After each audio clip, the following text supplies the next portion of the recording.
Ciao! Oggi vi mostro come poter realizzare delle ranocchie fatte con sfere di legno e mezze sfere di legno. Partiamo da questo tipo di progetto qui.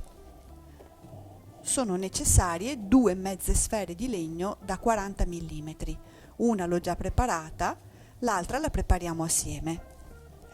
Con il cerchiometro appoggio non esattamente al centro della mia semisfera, ma leggermente più in avanti, verso uno dei bordi, il cerchiometro. Io ho usato il cerchio 26, ma può andare bene anche il 24, è lo stesso.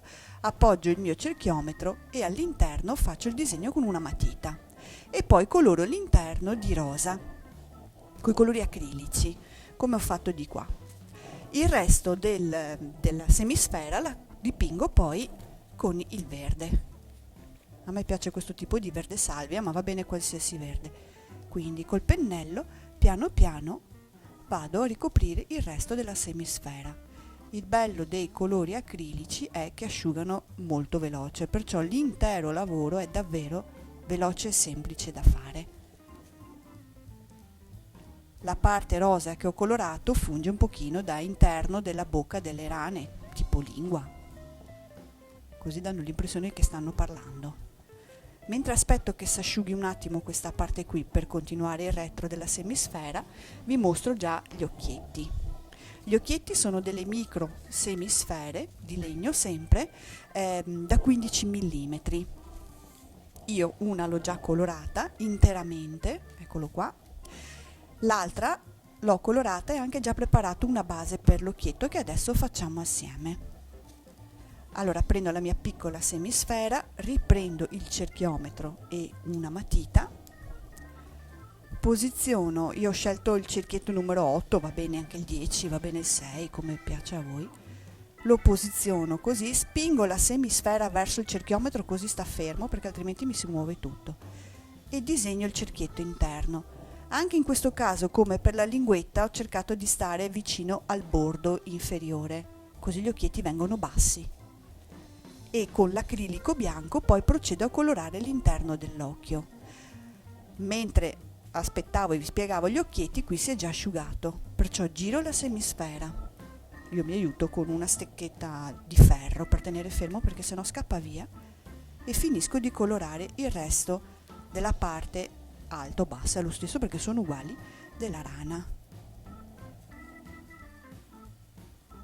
I colori acrilici che uso io sono quelli dell'Americana, sono dei colori che vengono usati per il country painting generalmente perché mi piacciono molto perché sono coprenti, non serve ripassare tante volte, poi dipende dal tipo di colore perché il bianco per esempio serve ripassarlo più di una volta, ma questo verde è molto coprente. A dire la verità, per avere un bel effetto perfetto io li ripasso comunque le semisfere o le sfere in generale, anche gli occhietti, almeno 2 volte col colore.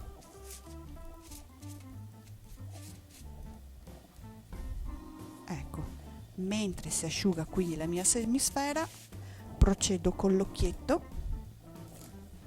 bianco. Questo lo possiamo chiudere. Di colore ne serve poco, soprattutto perché è coprente. E ora piano piano ricopro anche il mio cerchietto bianco. Cerco di stare all'interno della matita. Allora, personalmente mi piace che si veda il segno della matita, ma chiaramente potete anche andarci sopra e così si nasconde. Aspetto che si asciughi intanto l'occhietto, procedo a fare il puntino nero nell'occhietto che era già pronto, quindi sempre acrilico nero. Questa volta utilizzo un bulino, intingo il colore e posiziono il mio occhietto,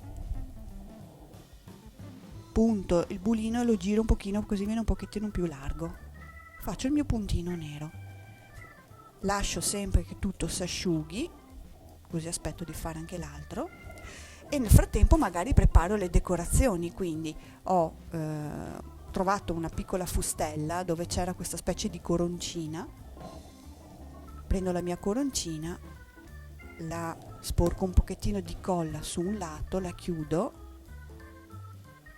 Si può anche disegnare facilmente senza neanche avere le punte arrotondate, e in questo modo ho creato la coroncina del principe ranocchio. Una.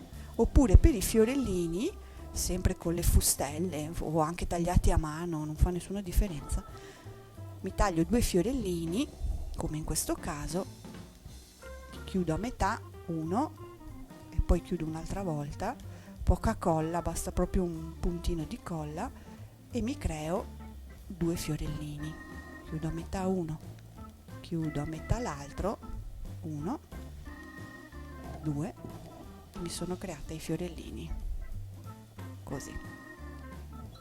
L'occhio si sarà sicuramente asciugato, quindi io intingo di nuovo il colore nero, va passato almeno un'altra volta, ma per questioni di video basta una. La pallina dell'occhietto, ok. E adesso dobbiamo soltanto montare la ranocchia, perciò scelgo la disposizione dei miei occhi. Allora, ho usato per la femminuccia, li ho fatti un po' più larghi, così, per la femminuccia un po' più larghi, per il maschietto li ho avvicinati un po', a scelta è lo stesso. Prendo il mio occhietto, goccino di colla, mi guardo al mio davanti della ranocchia, posiziono il primo. L'unica cosa da cui stare attenti è che la parte della lingua interna della ranocchia, la parte stretta, sia verso l'esterno, perché poi qui vado a mettere la colla, la parte più larga che ci sta dietro. Uno, l'altro, li devo guardare perché sennò faccio un po' strabica. Ecco, questi li ho fatti un po' più vicini, viene carino uguale. Ranocchia. Qui nella parte appunto più larga metto un po' di colla e sormonto le 2 parti senza chiudere la bocca, e viene così. Il progetto è davvero semplice. Questa è una, poi ci metterò sopra la mia coroncina se voglio farla come principe ranocchio con la colla, e questa è una. Un'altra versione delle ranocchie si può fare con una intera sfera di legno. Allora io ho preparato un frangivento, per esempio, questi coi campanelli. Poi ho preparato un portachiavi, ok? E magari anche un piccolo segnaposto, così ci sono anche, che si mette in piedi, così ci sono anche delle idee diverse. Il procedimento è esattamente uguale, cioè io mi coloro la mia sfera da 40, uguale, stessa misura, 40 mm, mi faccio i miei occhietti, io li ho già preparati, quindi uno così e l'altro dall'altra parte, così, eccoli qua. La bocca uso il cerchiometro e la penna gel, quindi scelgo anche la misura, può essere, ma usiamo il 24 questa volta, eccolo qua. Ok, devo spingere un pochettino col cerchiometro così la sfera resta ferma e gli disegno un bel sorriso. Faccio 2 puntini abbondantemente grandi dai lati, 1, 2. In questa ranocchia e anche nell'altra, quella con le 2 mezze sfere, viene più carina e più naturale se ci faccio anche delle guancette, quindi con il solito fard faccio 2 belle guance e posso anche fare all'interno alcuni puntini, 1, 2, 3. A questo punto, se volete, che ne so, trasformarlo in un portachiavi come questa ranocchia, basta infilare all'interno dei 2 fori un pezzettino di cordoncino, qualche perlina e sopra un nodino, che questo appoggio là, un nodino magari fermato con della colla all'interno, il moschettone, e diventa il portachiavi. Se voglio fare il segnaposto, bisogna andare alla ricerca di questo strumento qui, si trova nei negozi di hobbistica facilmente. Ci metto un fiorellino di legno, una base di legno, qualcosa sotto, uso la colla e monto tutto quanto. È davvero semplice e veloce. Per invece un frangivento, io li chiamo così, questi con le campanelle, metto una ranocchia a seguito all'altra. Qui dovete solo usare e sfruttare tutta la vostra fantasia. Grazie.